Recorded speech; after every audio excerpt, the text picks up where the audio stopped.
जब जिस घड़ी महाभारत का बिगुल बज ही गया। पांचों की शक्तियां, पांचों की हस्तियां, जबकि दुनिया का नक्शा बदल ही गया। हस्तिनापुर में बैठे मदन मुरारी जी एक दिन अर्जुन को बुला के वचन है कहे,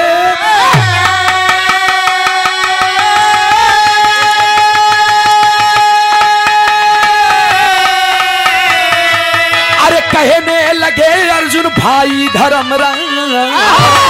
मेरे दिल की वचन ऐसी बातें चुने।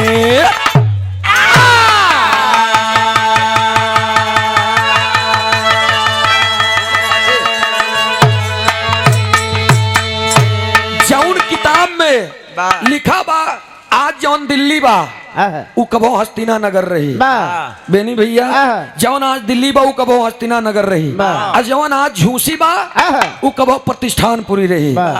तो तमाम प्रकार के बात वेदों में मिला था। पूरे विरहा का संदेह लेकर एक कव्वाली के टुकड़ा बताओ बा।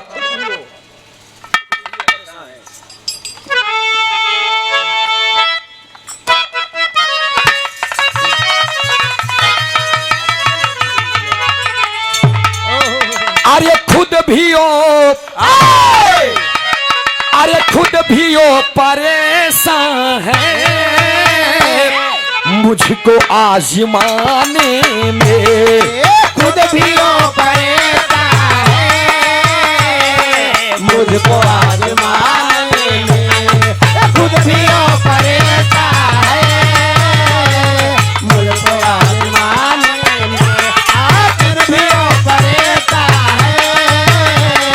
मुझको आजमाने में। खुद भी हो परेशान है, अरे मुझको आजमाने में। बस्तियाँ बस्तियाँ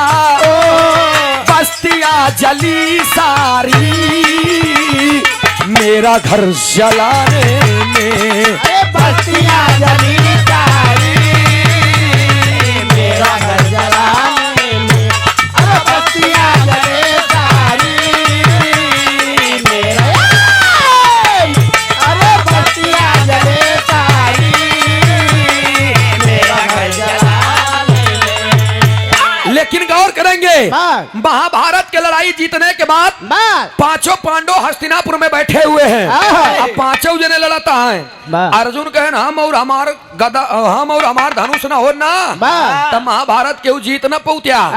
भीम लगे ठेले आए हम और हमार गदा न हो, तब महाभारत जीत न पहुंचा। नकुल सहदेव बरछी भाला लेके अलग ही तैयार हैं। चारों पांचों भाई आपस में लड़ रहे हैं। तब तक सभी के रथ को हाँकने वाले यदकुल सोमणि यदकुल नंदन मुकुंद कुंद सी मुरली मनोहर जी का आगमन हो जाता है। कहन का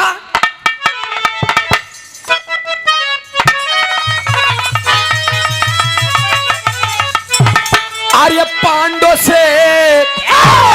अरे पांडव से कहे मोहन, अरे सुनो मधुरी बानी है। पांडव से कहे मोहन सुनो मधुरी बानी है। अरे पांडव से कहे मोहन सुनो, अरे पांडव से कहे मोहन सुनो मधुरी बानी है। पांडव से लड़े मोहन, अरे सुनो मधुरी बानी को। आपस में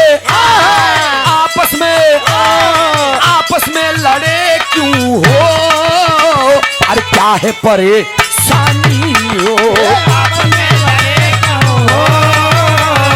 क्या है परेशानी है। आपस में लड़े क्यों हो, क्या है परेशानी है। आपस में लड़े क्यों हो, क्या है परेशानी है। पांचों पांडवों को भगवान श्री कन्हैया जी पूछते हैं कि आखिर आपस में क्यों लड़ रहे हो।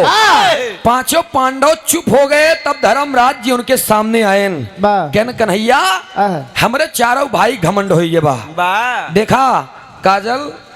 माई काटे का करबू जब सेट करत है बार बार नहीं सेट हो पावत बा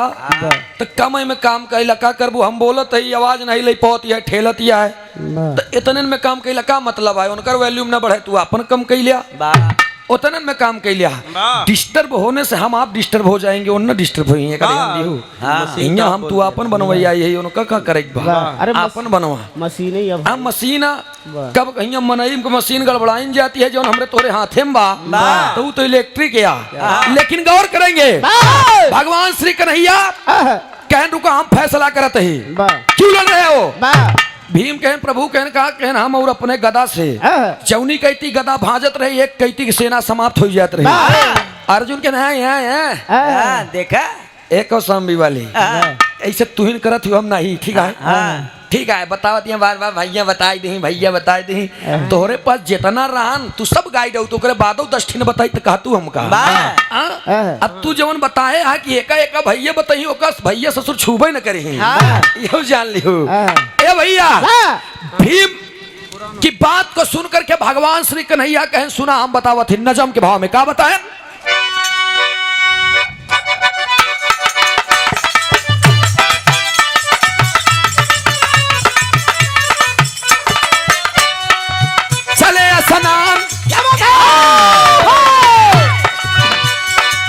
चले स्नान करे कंठयू पर खेल हुआ चले स्नान करे कंठयू पर खेल हुआ एक हाथी से है तब भीम जी का मेल हुआ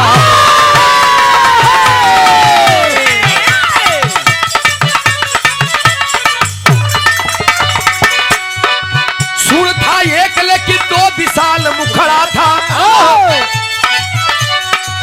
सुर था एक लेकिन दो विशाल मुखड़ा था एक हंसा को अपने जंघ नीचे जकड़ा था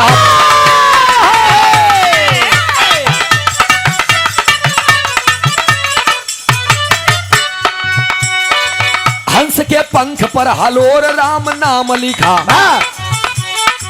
हंस के पंख पर हलोर राम नाम लिखा हंस के पंख पर हलोर राम नाम लिखा हंस के पंख पर हलोर राम नाम लिखा सोच में मांस का टुकड़ा ऊपर कलाम लिखा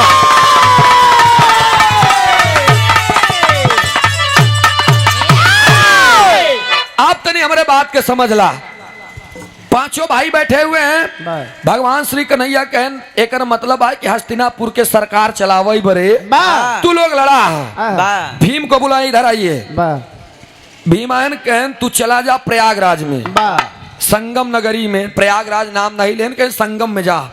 और संगम में जहाँ तीनों नदियों का मेल है संगम जिया काला जाम संगम में चले जाओ अचरज की बात जो देखना उसका मतलब मुझे बता देना हस्तिनापुर के राज तिलक हम तो का भीम रे रजा लगे नहीं ठाई अब ऐसी बढ़िया समय कहाँ मिली तुरंत भीम जोगी का भेष धारण किए हैं अब भीम जोगी का भेष धारण करके तुरंत ही चला है कहाँ आए जानते आयन संगम नगरी में जब संगम नगरी में आयन जैसे गंगा के नदी जब संगम में स्नान करे बड़े चढ़े लागे तो वही संगम से स्नान करके कि हाथी निकली आवत रही और हाथिया के और लब लगे चला गए भीम तो देखे तो हाथिया के सूढ़ एक मुँह दुई थी सूढ़ एक थी मुँह दुई थी और नीचे जब देखे तो हंसिया जौन हथिया रहे वो अपने जंघवा में कि हंस जकड़े रहे जब हंसवा के लगे गए देखे तो हंसवा के पंखवा पे राम राम चोंच में मांस के टुकड़ा ऊपर कलाम कहे न रे हंसवा के पंखवा पे राम राम चोंच में मांस के टुकड़ा ऊपर कलाम एकर मतलब का भा सोचते सोचते भीम हस्तिनापुर चले आए लेकिन मतलब नहीं जान पाए भगवान श्री कन्हैया कहन कस भीम कहन बाप रे बाप जौन हाथी देखान सूढ़ एक की मुँह दुई थी हंस अपने जंघा में जकड़े बा हंसवा के पंखवा पे राम राम चोंच में मांस के टुकड़ा ऊपर कलाम ही हम बात हमरे पचत ना बा जब इतना बात कहन तो होत का बात तरज के लाइन बा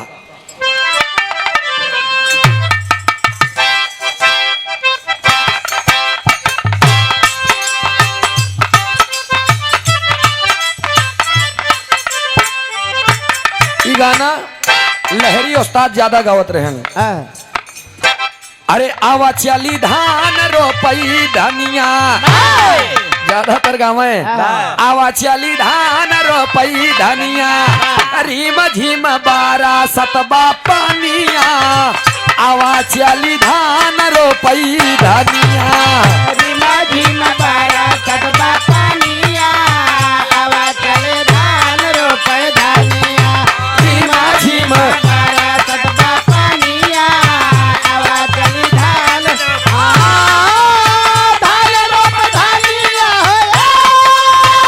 अरे धान रोप धनिया धान रोपई धनिया आवा चली धान रोपई धनिया रीमा झीम बारा सतबा पानिया आवा चली धान रोपई धनिया रीमा झीम बारा सतबा अरे जिया आवा चली धान रोपई धनिया। जब उनकर लहरी काका के जब मेहरारू कोनो लड़की से भी रहा है तो यह तनी पलट के गाँव है। अरे झूलनी उतारी ले बई रनिया अरे झूलनी उतारी ले बई रनिया कुआं न पे भरई आईबू पानिया झूलनी उतारी ले बई रनिया कुआं न पे भारे आइबो पानिया झोलन उतार उतार ले बधानिया उतार ले बधानिया उतार ले बधानिया की झोला बहुत अच्छे। उतार ले बधानिया कुआं न पे भारे आइबो पानिया झोलन उतार ले बधानिया कुआं न पे भारे आइबो पानिया झोलन उतार ले बधानिया। भीम के खी बगल में कुर्सी दे देन भीम बैठ गए अर्जुन के नंबर देन कहन अर्जुन कहन कहा कहन तू चला जा पूरब कहती जा तू जवन अचरज देखा हमका बताया भीम लेन गांडीव चल देन जब चल देन तो उनका रास्ता में अचरज देखे के क्या महिला कहना पड़ा मास्टर साहब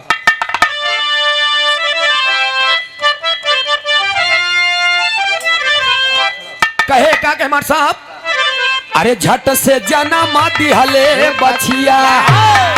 झट से जन्म दिहले बछिया कैया एक बनावा में आई गईली झट से जन्म दिहले बछिया बनावा में आ गई झट जन्म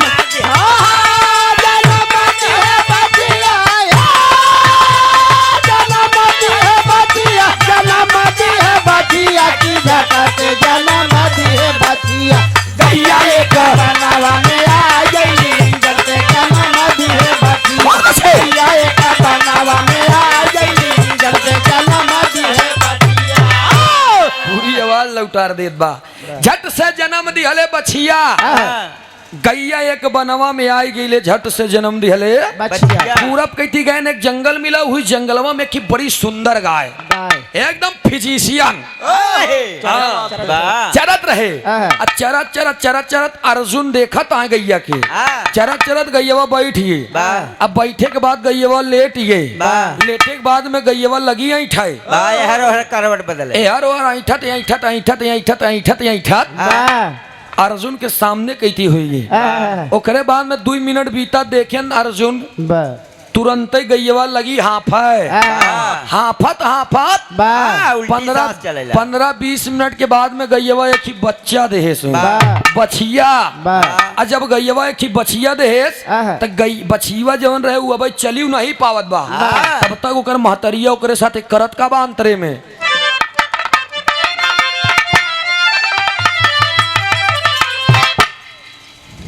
माई अपने बिटिया के देखा हिया कितना गजब बात यह है माई अपने बिटिया के पियत बाट छीर हो माई अपने बिटिया के पियत बाट छीर हो माई अपने बिटिया के पियत बाट छीर हो अर्जुन सोचे काली युग के कई सल लकीर हो अर्जुन सोचे काली युग की कई सल लकीर हो अर्जुन सोचे काली युग की कई सल लकीर झाटा से जना माती हले बाचिया झाटा छाता से जनामा दिहले बाछिया अर्जुन के आखिया खराई गई छाते से जनामा दिहले बछिया अर्जुन के आखिया खराई गई छाते से जनामा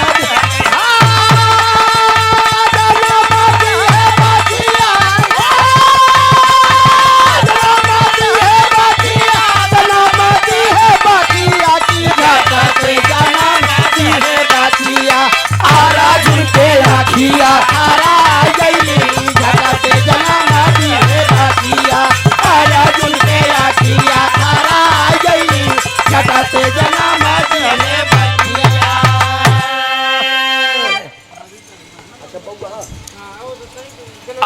अच्छा ये पौआ भैया हमारे भावी प्रधान पद के प्रत्याशी अच्छा कितना बा में अच्छा 50 रुपया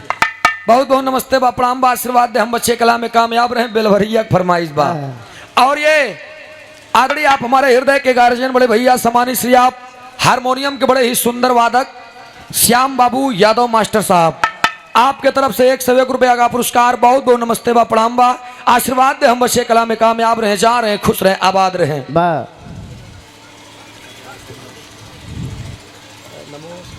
हरिओम हरिओम बात कहा है यार ढोलक मास्टर विश्वकर्मा भाई अच्छा अच्छा राजेश शर्मा बहुत ही शानदार पुरस्कार हरिओम ढोलक के बड़े सुंदर वादक हमारे छोटे अनुज हरिओम विश्वकर्मा ना शिल्पकार अटे ना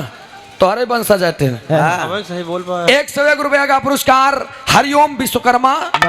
और ये सुंदर पंखुड़ियों से गुथा हुआ पुष्पों का हार जा रहे खुश रहे आबाद रहे मई भगवती हर मोड़ पे तरक्की दे कला में चार चांद लगे मेहनत करने वालों की कभी हार नहीं होती है बेनी भैया तू के सिखावे बरे हम 7-8 प्रोग्राम अपन लड़े से समझा समझा कि नहीं समझा नहीं तो टाकी बजावे नहीं गेर लगावत रहा टरक समझ के कोनो बात नहीं बा अर्जुन सोचते सोचते हस्तिनापुर चले आए लेकिन मतलब नहीं जान पाए भगवान श्री कन्हैया पूछन का देखा कहन प्रभु कहन कहा कहन एक ही गाय आए रही वो बछिया के जन्म देश तवन बछिया चली नहीं पावत रही के कहे अपने माई दूध पिए बरे महतरिया खुद ही बिटिया दूध पियला कहन अरे ये कैसे आप लोग ध्यान दीजिएगा श्रोता बंधु बिरहा बहुत सुने हो गया लेकिन जब आश्चर्य की बातें सुनने को मिलती है और कहानी में जब रहस्य निकला था तब मजा आवा था हस्तिनापुर चले आए मतलब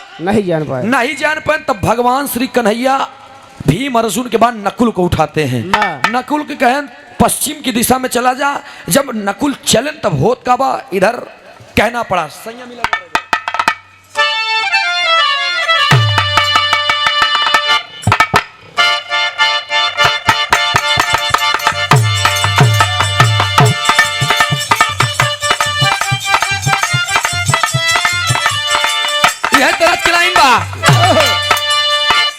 सैया मिलल बाटा रही बरता चलाई गाड़ी हो मिलल बाटा रही बरता चलाई गाड़ी हो सैया मिलल बाटा रही बरता चलाई गाड़ी हो सैया मिलल बाटा रही बरता चलाई गाड़ी हो करी पाउच के पियाई का लड़ाई गाड़ी हो करी पाउच के पियाई का लड़ाई गाड़ी हो करी पाउच के पियाई का लड़ाई गाड़ी हो लेकिन नकुल करत का है पश्चिम दिशावा में पल में तब आए नकुल जी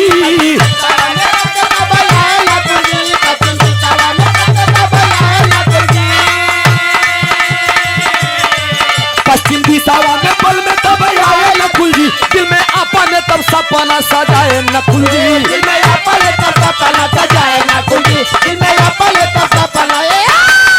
दिल में अपन तब सपना सजाए नकुल जी नकुल आए पश्चिम की ओर हेरत हेरत हेरत हेरत चला आए एक नदी के किनारा मिला वहीं जाके बैठ गए और वहीं में छोट छोट कंकड़ मारत आए और सोचत आए हमका कुछ दिखाबे नहीं भा और जब वो सोचत तब तक खड़बड़ खड़बड़ खड़बड़ खड़बड़ खड़बड़ खड़बड़ की आवाज दिखान जब आवाज सुनाए तब नकुल करत है का अंतरे में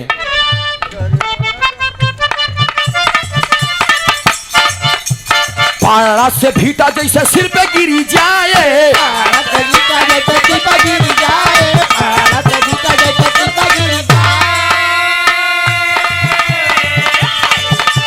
नकुल अपने मनवा में बड़ा पछताए, नकुल अपने मनवा में बड़ा पछताए, नकुल अपने मनवा में बड़ा पछताए।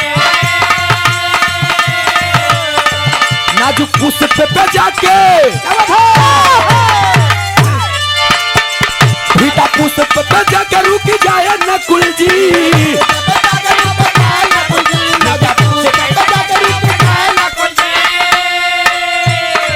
भीटा पुष्प पे जाके रुक जाए नकुल जी, दिल में अपने तब सपना सजाए नकुल जी।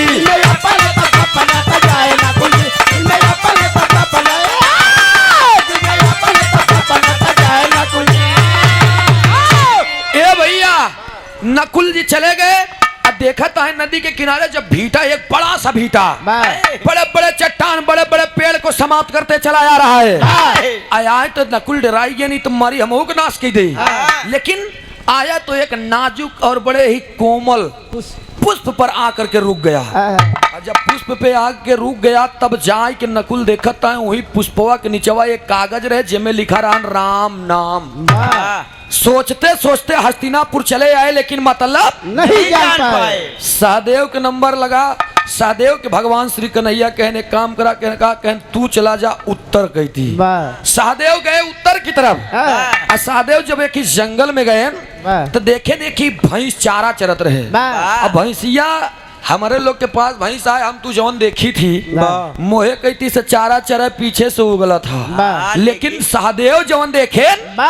वो भैंसिया पीछे से चारा चरत रहे, मोहे कहती से उगल है। खजुआवे लगे मुड़ गए रे यार। सोचते सोचते सहदेव हस्तिनापुर चले आए, मतलब नहीं जान पाए। नहीं जान पर देखा ये आश्चर्य के बाद बा विराह सोच है।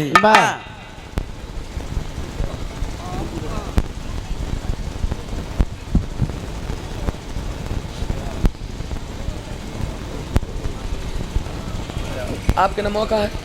नमो आपके पिंटू व्यापारी आपके तरफ से ये DJ light and sound company कौन नंद बाबा मिष्ठान भंडार अमोलवा चौराहा 51 रुपया का पुरस्कार। बहुत बहुत नमस्ते बा प्रणाम बा। इस भाव पर प्रसन्न होकर 100 वर्ष सभी सकल पंच के नमन बा। ए भैया चारों भाई मुंह लटकाए के बैठा है। अंतोगत्वा नंबर आता है धर्मराज का। और जब धर्मराज के नंबर आए युधिष्ठिर के तब धर्मराज चरणों में गिर गए और कहे कन्हैया हे प्रभु मैं कहीं नहीं जाऊंगा स्वामी, इन्हीं चारों में जेका मर्जी हो तू हस्तिनापुर के राज दैदा हमसे मतलब। लेकिन कन्हैया जी के नहीं नहीं नहीं, नहीं आपको दक्षिण होनी जाई पड़ी, जाना तो पड़ेगा, दक्षिण दिशा में जाए की पड़ी। धर्मराज कहन जैसी आपकी आज्ञा हो प्रभु। चल दिए धीरे धीरे। एक छोटा सा भीटा है, वही भीटवा के ऊपर चढ़ के धर्मराज सोचत है कि हमारे चारों भाइयों को घमंड हो गया है। तब तक वही पीछे से आवाज आवता है भल भल भल भल भल भल भल भल भल भल भल भल भल। पीछे कहती देखेन, जब पीछे देखेन और तनी झांक के तो वहाँ गहरा कुआं रहे, और में देखेन तो कुआं के पानी उबाल मारत रहे। तनी और झांकेन देखें तो एक कुआं नहीं 5 कुआं रहे। एक कुआं बीच में रहे, 4 कुआं ओरे ओरे। बीच वाला कुआं उबाल मारत रहे पानी से। धीरे धीरे धीरे धीरे ऊपर आएगा पानी। चारों कुआं में पानी जाए लाग, धीरे धीरे 4-5 कुआं लबालब एकदम भर गया। फिर आराम से वो बैठ गया। बीच वाला कुआं बैठ गया। और जब बीच वाला बैठ गया तो बदवा में फिर 4 कुआं मिलकर उबाल मारे। बीच वाला जब बैठ गया, 4 कुआं मिलकर उबाल मारे तो बीच वाले कुआं में पानी जाता ही बा, जाता ही बा, जाता ही बा, जाता ही बा, भरता ही नहीं, भरता ही नहीं, भरता ही नहीं। जाई दे बताए तब इलाहाबाद में यहाँ खाली समझावा। ए भैया धर्मराज देखे कि यार बीच वाला कुआं अकेले उबाल मारे, 4 भर दे। 4 मिल्क बीच वाले के नहीं भर पाए, काहे नहीं भरत बा। सोचते सोचते हस्तिनापुर चले आए, अपन ही नहीं पांचों भाई के बारे में सोचते हैं। भगवान श्री कन्हैया सवाल कर बैठे कि धर्मराज आपने क्या देखा? धर्मराज कहन प्रभु मैंने जो देखा वो देख करके मेरा मन विचलित हो गया। कहन मतलब कहन एक कुआं बीच में रहन 4 ठियोरे हो रहे, बीच वाला कुआं जब उबाल मारे चारों भर गए, लेकिन जब चारों मिलकर उबाल मारे तो बीच वाला भर भाई नहीं भर। कहन इसका मतलब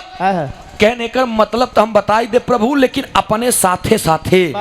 हम अपने मूर्ख चारों भाइयों के मतलब बताओ। भगवान कन्हैया जी हंसई लागे कि अरे का धर्मराज मजाक करत है। धर्मराज के ना स्वामी मैं इन चारों भाइयों के बातों का मतलब बताऊंगा। कहन अगर ऐसी बात यह तो बतावा वो जौन भैंसिया उल्टा चारा चरत रही कर मतलब का होता बताएं धर्मराज का बताएं टेरी के भाव में। कहना बड़ा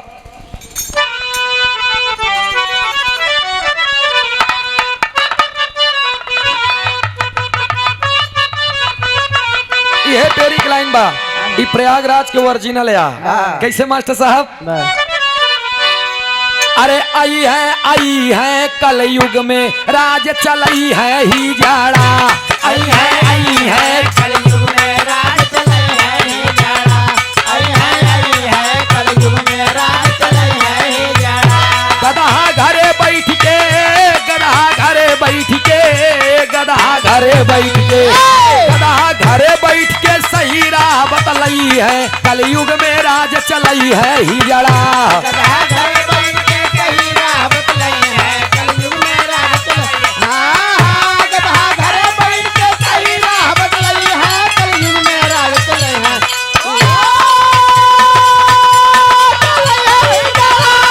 चलई है कल युग में राज चले। हाँ गधा घरे बैठ के सही राह बतलई है कल युग में राज चले। हाँ गधा घरे बैठ के सही राह बतलई है कल युग में राज चले है जड़ा। गधा घरे बैठ के सही राह बतलई है कलयुग में रात चलई है हिजड़ा। 4 लाइन पद लग मा साहब।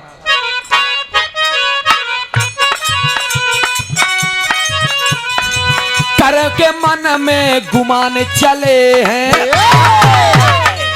भीम मन में अभिमान सुनो।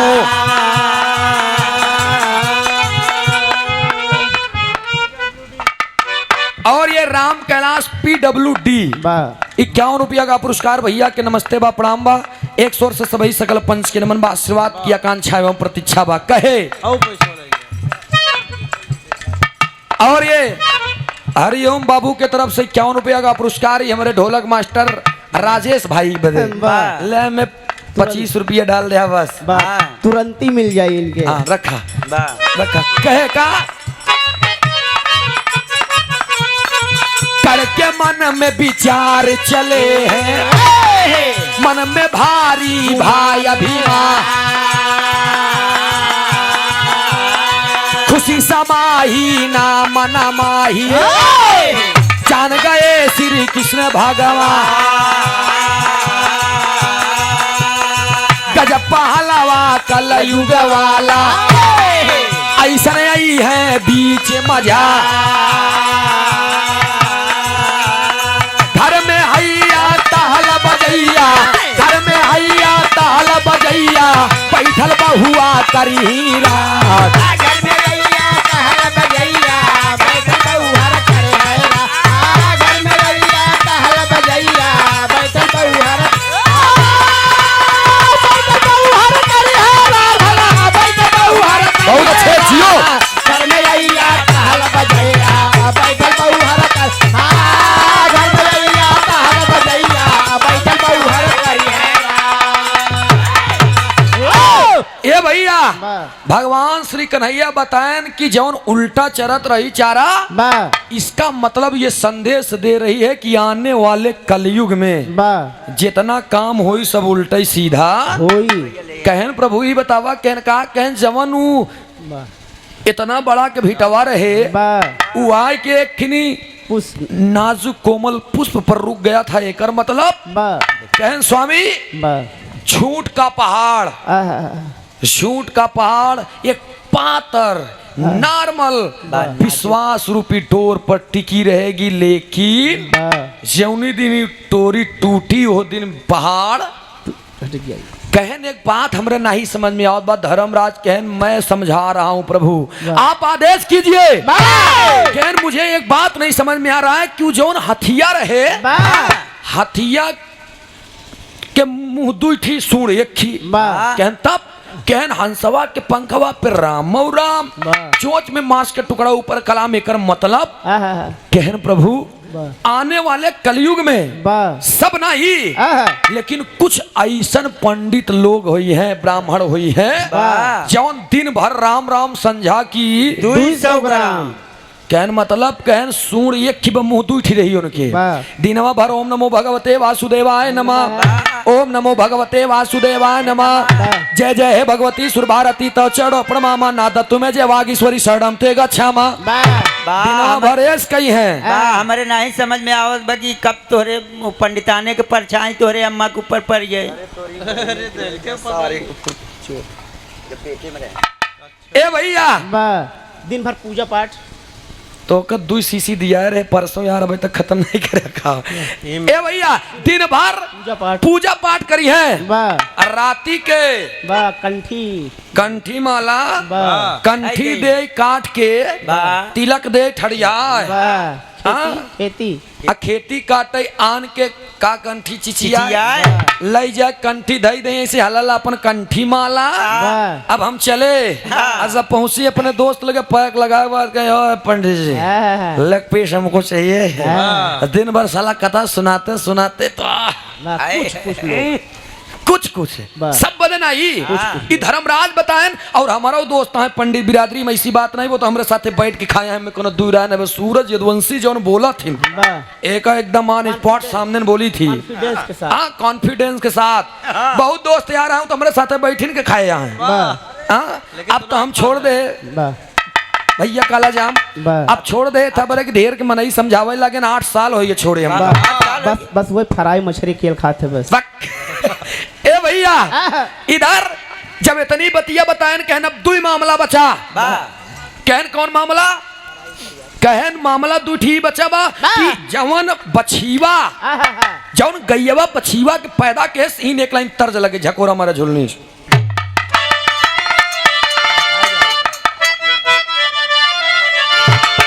अब काजल बिट्टी से आप लोग सुनबे भैया जवन नेहुर के करताल बजावत रही पगली अरे ऐसा लागत रहन जैसे कैलाश दादा के हाथे के रोटी खाए हुआ परछाई पड़िया है कहना पड़ा कैसे अरे झकोरा मारा झुलनी सोड़ी झुलनी आप देखा अकबर बीरबल वाला नहीं बता रहा हूँ ना वो का बतावे चलते घुमा के गोरी मारे नया नवई के बानर घुमा के गोरी मारे एक ही और बताओ थे सूरती पे लोभी सूरती पे लोभी कैले थानेदार हो सूरती पे लोभी एक ही हम बिरहा गए हास रस के बिरहावा वो मेहरुआ दूसरे से फंस गया था हास रस बात नहीं आप लोग सर्च करबा नाम का रहे मेहरुआ के नाम रहे सुशीला की चढ़ी जवानी वो बिरहा रहे जौन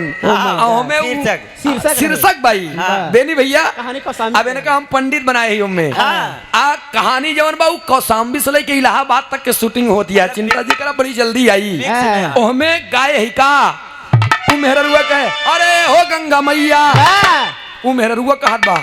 जब दूसरे से मैटर चलत बता अपने बतारे बरे ए हो गंगा मैया बालम के अखिया फोड़ जाए हो गंगा मैया बालम के अखिया फोड़ जाए चुप ही हो जावा और ये श्री स्वर्गीय रामलाल खलीफा के सुपुत्र बुलंद मिस्त्री घर बनवा घर बनवा था ना नंबर दे दे हमर भैया हमरे घरे काम लगा हुए का है दरअसल एक जौन एक तल्ला बनवावे के नीचे बनवाई ले सामान गिरवाई दे कल से तू चला काम लगाई दिया तू रहबे आपस में सब लिप गवैया गवैया यही भैया नहीं ऊपर बनवाए आवन ना हाँ ठीक बा बहुत समय का पुरस्कार हमारे घरे काम लगाई लेबे तो 11 नहीं 50 देव शुरू कर दिए बहुत बहुत नमस्ते बा प्रणाम भाई एक स्वर से सभी सकल पंच के नमन बा वैसे काजल तो अपने यहाँ भाई बोरिंग करवाए हैं ना काजल बोरिंग हाँ काजल बेचारी मेहनत करस बेचारे इतना दिन से बिराह गावत 50,000 खर्चा करे आए घरे में। लेकिन है भैया एक बिराह और गायन के हैदर अली गुरुजी कवन बिराह गायन जानता रतौंदिया जीजा में घुसुरी गवा बरदा सरिये मझारी गौबई भईन सती अनसुईया में एक लाइन गाय रहे कि गजब किहू बहिनी चीन्ही न भतार हो गजब किहू लहरी उस्ताद देखी गावत रहन कैसे अरे जनमैया गाड़ी मुस्की देखा एक गावत है अरे जनमैया गाड़ी मुस्की काटा तैबा डोर रे जनमैया गाड़ी मुस्की। हम तो सबसे गाए यही और एक बात आप लोग सुन रहे हैं बेचारी काजल कहा तो ये सूरज भैया तू ही न केल्ले जवाबी नहीं गौ क्या तू ही न केल्ले पूर्वांचल पे नहीं चढ़ाई करे अरे पगलाऊ तू हमार लाडली है तो से का बताई। बाकी रही बात हमार कछुक दिन बीत गयो गावत मुहे गाना सोशल मीडिया पर दुनिया जानती है क्योंकि ना देखी अलग बात यह है क्योंकि न देखी वो अलग बात यह जिक्र की मन लगा कि अगर ताक दे तो रात भरे में मूर्छा छोड़ाई दी थी अगर जान लिया उम्मे के गवैया आई हम या तो मूर्छा लग जाई या तो छूट जाई पागल है यार लगी कैसे स्टील बॉडी यही समझा लगबे न करी। लेकिन है भैया उस्ताद गुरु राजा राम पाल जी हमारे एक बात कह रहे हैं मैंने भैया क्या कह रहे हैं जब हम बिरहा गावे के सिखाई लागे तो गुरु हमारे कहवे तो यही रे लड़का है सारे बिरहा गौबे हमके हम सोचत ही तो गुरुदेव गाय दी के पढ़ लिख ले जवान होए इतना टप कट्टा पुलिस हो जाए फौजी हो जाए हमके चे पर गुरुदेव कहाँ कुछ होए वाला है कहना अच्छा गाँव। लेकिन एक बात याद रखे हमके का कहन कबहू किताब कापी देख के भी रहा ना गाए ना गावे खोई तब ही गावा नहीं तो ना गाए बल्कि दूटी भैंसा जिया ले काम चलाए अपन हाँ भैंसा जिया ले दुहे बड़े तोहका बोलाओ या तो बागी में क्यों भेज दिया यार ए भैया। लेकिन मैंने उस्ताद की बात मानी आजकल के गवैया काजल आजकल के गवैया जानता करताल उठाए नहीं उनका बिरहा सम्राट बनेगा तुरंत अगर ना बन पाए तो गुरुए बदलत रही है 75 बेसियक नहीं भतार बदले से काम थोड़ी चले वाला बा। तो ये साल गुरुजी हमारे रहन हमारे साथ 103 साल की उम्र में उन्होंने इस दुनिया को छोड़ा। चले जाने के बाद क्या मुझे लाल जिलेरी उस्ताद नहीं बुलाए थे क्या मुझे त्रिभुवन नाथ यादव नहीं बुलाए थे मैं राकेश यादव तक के गया था उनके पास भी गया था। सोशल मीडिया लगी हुई मैं सच्चाई बता रहा हूँ लेकिन मैंने उन लोगों से स्पष्ट कह दिया कि हम गुरु माने रहे उस्ताद राजा राम पाल के भले चला गए नहीं दुनिया छोड़ के लेकिन हम उनके सिवाय गुरु केहू के न मानब। टारगेट था मेरा कौन टारगेट रह जानता टारगेट रहे लहरी काका हम उनके बड़े तैयारी करत रहे कि मुझे उनसे लड़ करके गाना है और 3 दंगल गाए रहे 2 दंगल ठीक ठाक भरान तीसरे में हमारे उनका रारा जी रहे पहाड़पुर की धरती पे 3 जून के तब वो हमसे गाय रहे मुर्गी भाजी बन गई चखना बन गया अंडवा तीरथ के खाई पंडवा गए हमार नंबर आए खड़ा बहन के काका खाब्या मुहिम डलब्या कटर कटर करब्या कुचब्या तब ली लेब्या हम देखा गटा गट पियाई देते हो खाई खाई गए हम पिए पिए गा रहे मानो के पी सरबिया गयल पी गई अच्छाई के बुराई खरबिया मानो के पी सरबिया तब वो एक लाइन अधर गाय रहे बड़ी फेमस अधर रहे रक्त लखन का गिरा नहीं था लखन गिरे थे गस खाकर होठ से होठ न सटी राय और का से दुद्दू शब्द से ही बंदिश बा रक्त लखन का गिरा नहीं था लखन गिरे थे गस खाकर राय और का और तब हमारा नंबर आए खड़ा हम के देखा विद्याधारी के जादू छोड़े चले थे शंकर बाबा विद्याधारी तब हम गा रहे रोकर कहे सिया हर लिया दुष्ट गद्दार का करी रा का और खाया तब राखा ला जा सिरताज कहे दुखियार आखिरी राखा खाया और गया रंग जताने रावण आया ले झोली साधु गर रा गा और घा रघुराई रघुकुल रघुनंदन लिए जात लंका घर राय और घा और ओट से ओट सटी रचना रचा चोर चंडाल चराका खार चर चर बिरहा होत रहन तब भैया आज हमार का है सुदई का कारण से नहीं पटरी खाद गायन आयर बाजार बनारस में अब तो चढ़ाई नहीं लेकिन तो का हम भेजब बनारस वाले ये मधुमक्खी नहीं बीनथिन कि जेकर कोनो हद नहीं बाब हम लोग तो सब जानी थी सुदई का हमसे कहन बपौती तोहार देखबे अजुए बुढ़वा सीना पे चढ़ के देता है चुनौती बपौती तोहार देखबे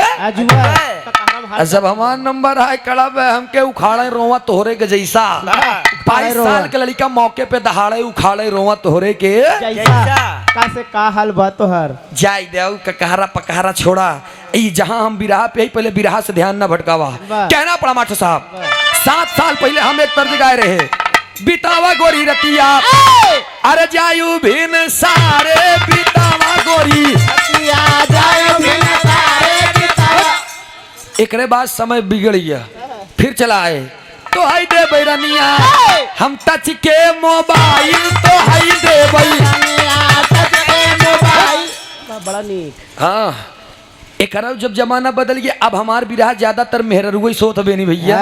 मेहरारू ला मुंह नहीं बा तोहर तब हम गाई थी अब बड़ा निकला गई तोहार गोरी का जारा बड़ा निकला गा तोहार गोरी का जरा बड़ा तोहार गोरी का जरा तोहार गोरी का जरा बड़ा निकला गे तोहार गोरी का जरा बड़ा निकला गे तोहार गोरी का जरा बड़ा निकला गे माटी के मूर्तिया पे करा जिन गुमनवा मटिये में मिल जाई माटी वाला तनवा छलकई न पावई जवानी वाला गगरा बड़ा निकला गई तोहार गोरी लेकिन इधर भगवान श्री कन्हैया से धर्मराज बतावत है का अरे कलयुग के व्यथा अरे राम कलयुग के व्यथा बताओ धर्मराज हो कलयुग के व्यथा बतावे धर्मराज हो कलयुग हाँ बतावे धर्मराज हो बतावे धर्मराज हो कलयुग के व्यथा बतावे धर्मराज हो कलयुग के व्यथा बतावे धर्मराज हो कलयुग के व्यथा कहन धर्मराज की प्रभु मैं बताना चाहता हूँ आपको जवन गाय अपने बिटिया के दूध पी रही होकर मतलब बताओ थी का बिटिया के दूधावा पिए समाहतारी बिटिया के दूधवा पिए समाहकारी बिटिया के दूधवा पिए समाहकारी एकर हम मतलब बताइला मुरारी एकर हम मतलब बताइला मुरारी एकर हम मतलब बताइला मुरारी अरे गलती नहीं करबे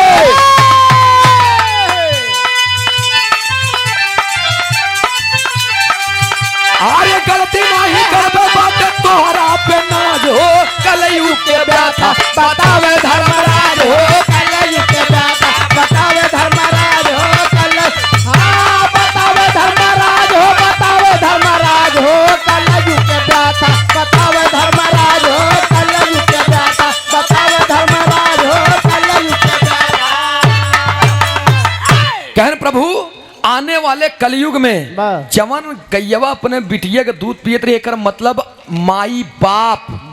जाय के अपने बिटिया के धन खई है कहन ई का है बिना पापड़ के भाव में बतावत है मास्टर साहब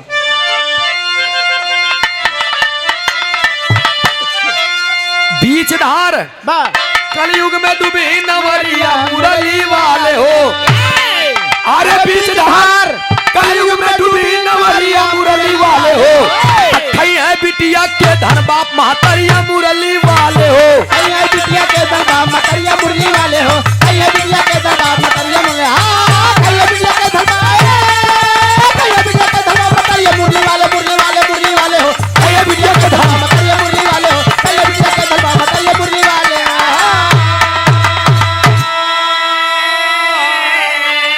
अरे साथ ना ही दई है जब जे करे औलाद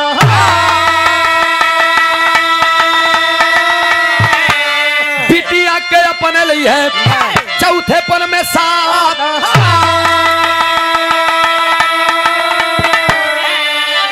पुरखन के डूबी ओनहन के पगड़िया मुरली वाले हो अखई है बिटिया के धन बाप महतरिया मुरली वाले हो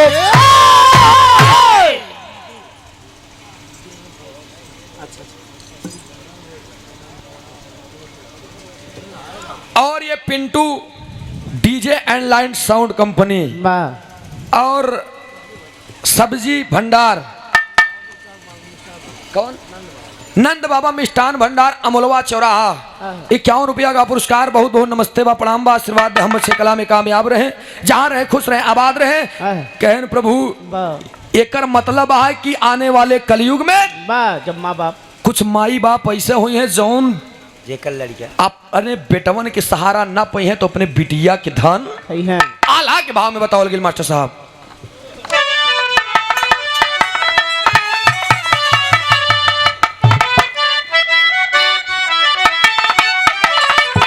चार हो लला नवाए का, चार हो लला नवाए का, माई के सुधिया पंचो,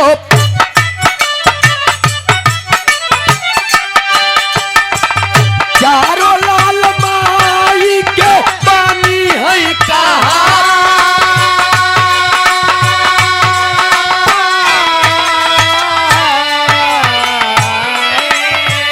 चौथे पन में धोखा दई है, रोई है माया नवा बाबू।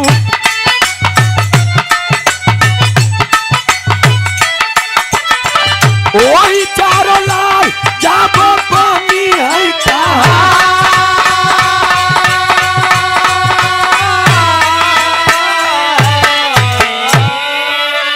माई बाबू सा पाना सा जावे चौथा पनवा बाबू।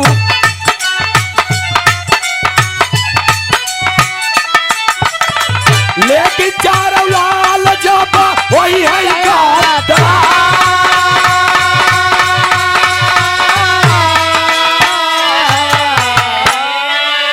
धर्मराज पूछने लगे कि प्रभु चारों मतलब तो बता दिया, लेकिन ये मत पूछिएगा कि जौन चार कुआं ओरे रहे बीच कुआं बीच में एक ही, अब बीच वाला कुआं चारों के भर देते रहा, चार मिल करके बीच वाला क्यों नहीं भर पा रहे थे, मतलब इसको मत पूछिएगा। भगवान श्री कन्हैया उठ गए अपने कुर्सी से,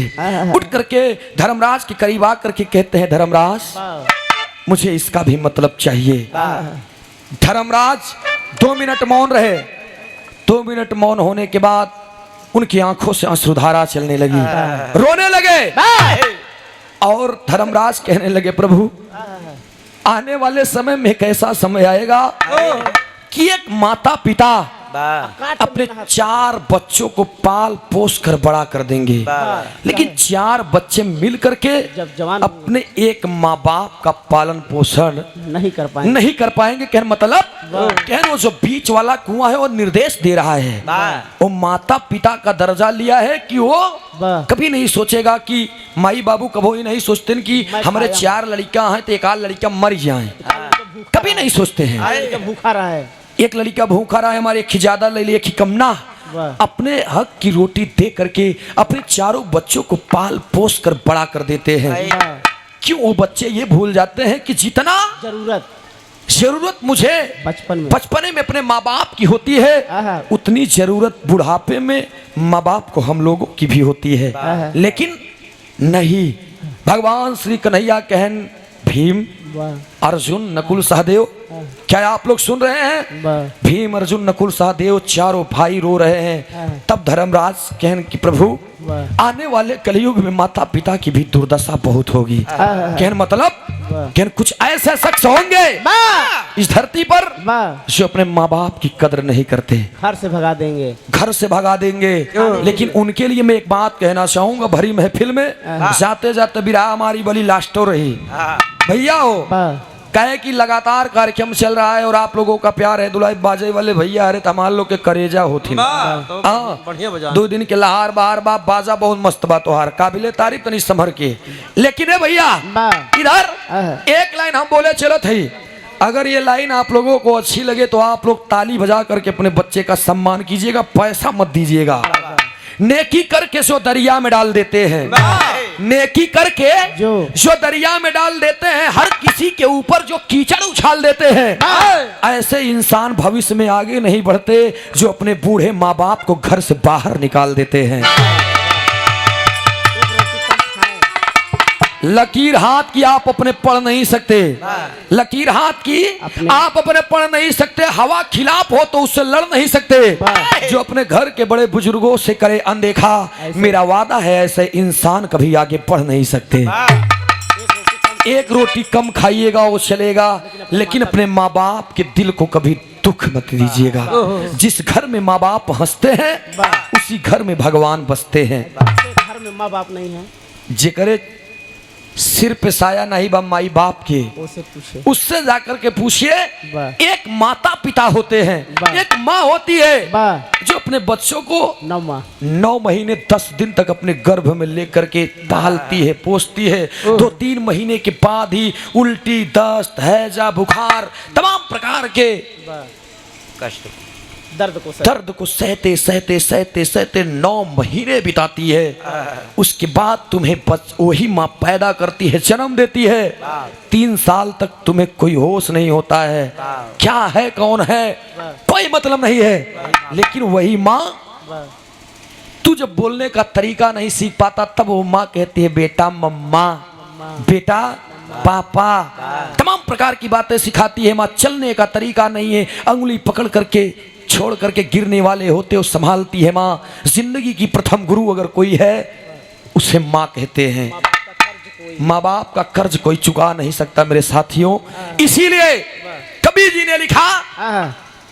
इस दुनिया में अगर ना तो कोई कुछ लेकर आया है ना ही कुछ लेकर के जाएंगे। आज का वो दौर है, आज का वो जमाना है, लोग ब्याह कर लेते हैं तो जो नई नारियां आती हैं उनके बहकावे में आकर के अपने बूढ़े माँ बाप को तंग करना शुरू कर देते हैं, अलग कर देते हैं। लेकिन कभी ध्यान से देखिएगा कि पूरी बनाई हुई प्रॉपर्टी से लेकर के तुम्हारे अंग अंग की मालकिन कोई होती है तो माँ होती है। लेकिन आज बाबू सोना रे हुई थे तो अरे भाई बाबू ठीक से न हो ही बात बा। अरे जा देख लिया परमाणु परमाणु रानू मंडल भाई तो परमाणु मंडल है यही है कि ए भैया। लेकिन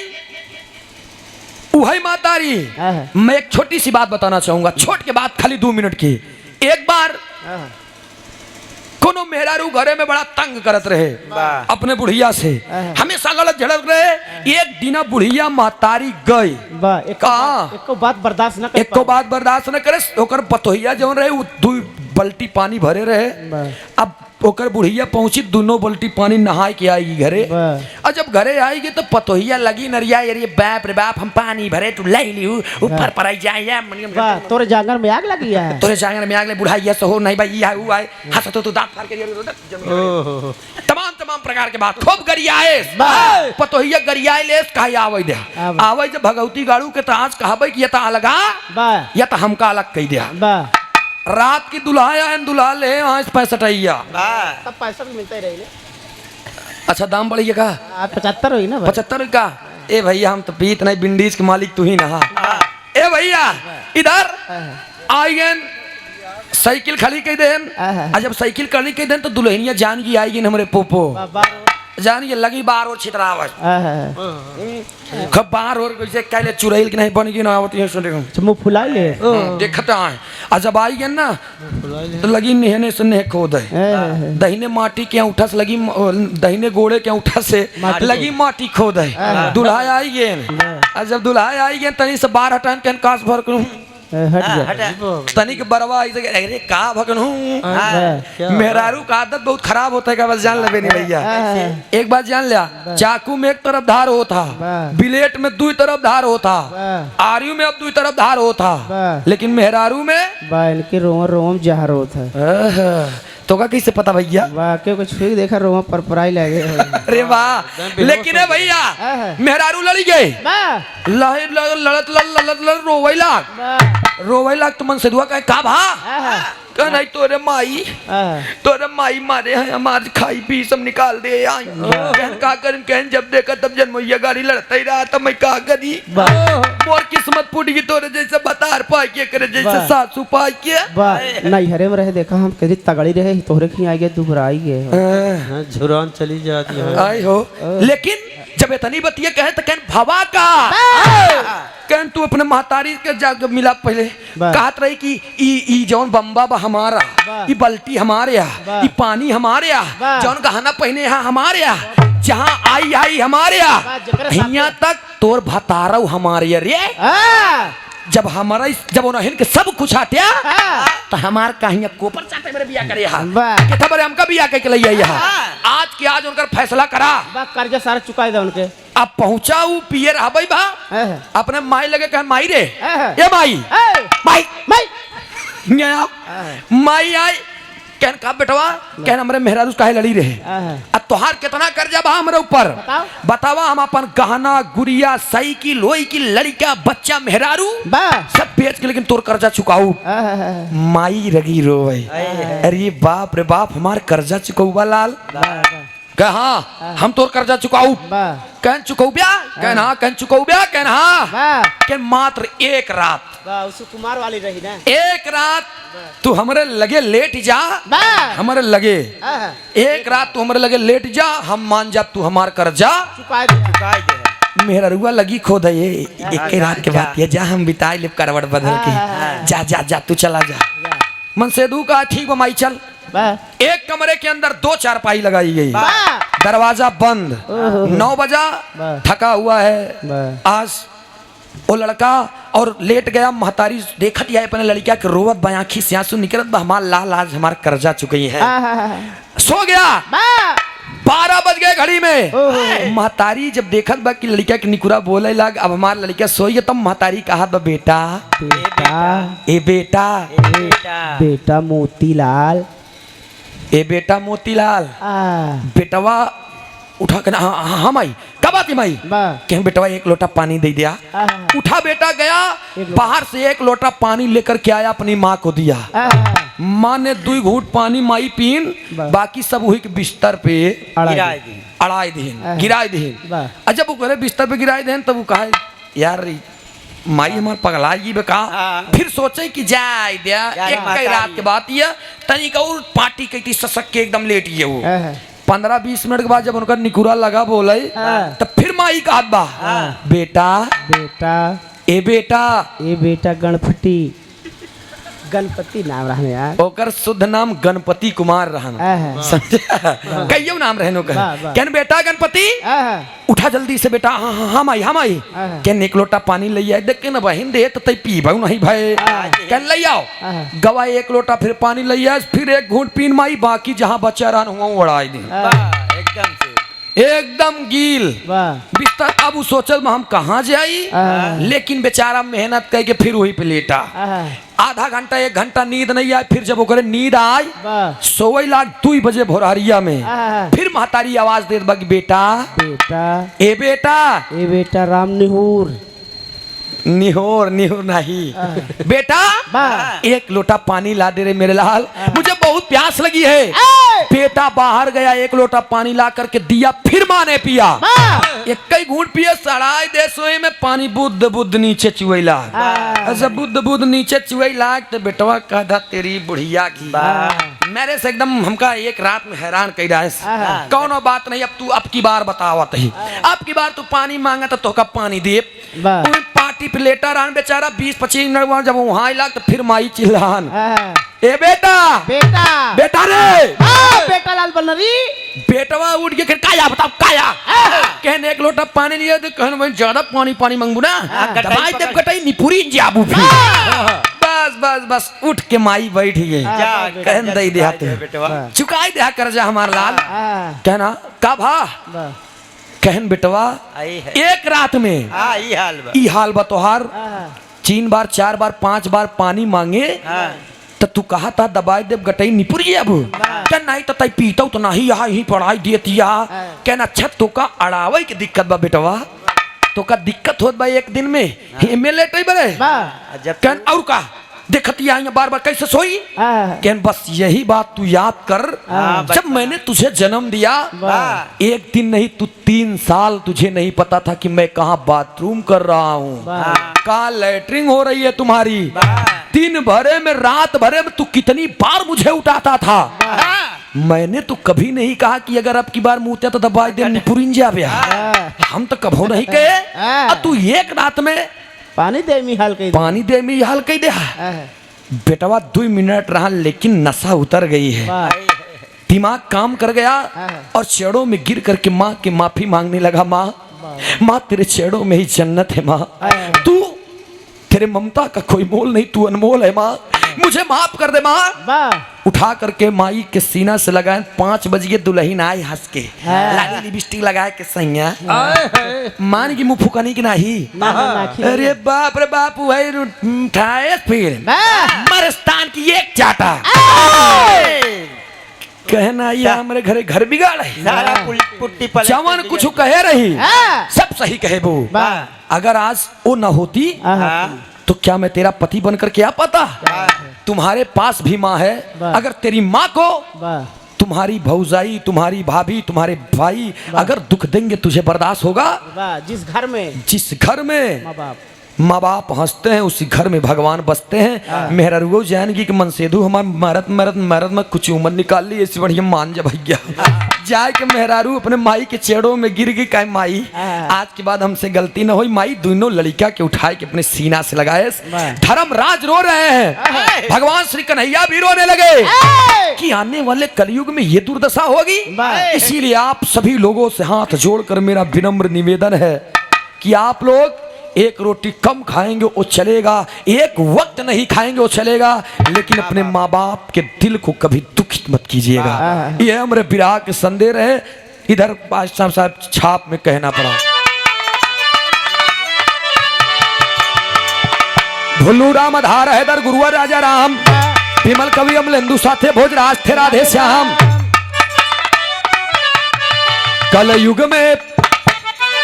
राज चलई है ही जरा, अरे कलयुग में राज चलई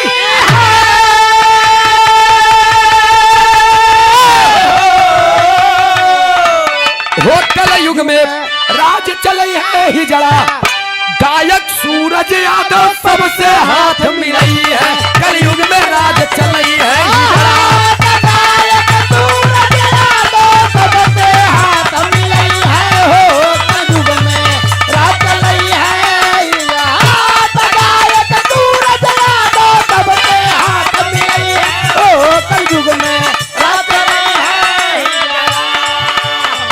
दिल लगी ने दी हवा, दिल लगी ने दी हवा, थोड़ा सा धुआं उठा और आग जल गई। तेरी मेरी दोस्ती, तेरी मेरी दोस्ती प्यार में बदल गई। तेरी मेरी दोस्ती प्यार में बदल गई। तेरी मेरी दोस्ती प्यार में बदल गई। तेरी मेरी तेरी मेरी दोस्ती प्यार में बदल, तेरी मेरी दोस्ती प्यार में बदल गई। हमका जब हवा चला राम का धुआं उठा, लंका सारी जल गई। पर न जली झोपड़ी, पर न जली झोपड़ी प्रभु राम में बदल गई। पर न जली झोपड़ी राम में बदल गई। पर न जली झोपड़ी प्रभु राम में बदल गई। पर न जली झोपड़ी। बहुत बहुत शुक्रिया, बहुत बहुत धन्यवाद। आप लोग काजल कोकिला से नंबर लीजिए। बहुत बहुत धन्यवाद। गावे बजावे में कोनो त्रुटि भइल होई आप लोग अपन लड़का समझ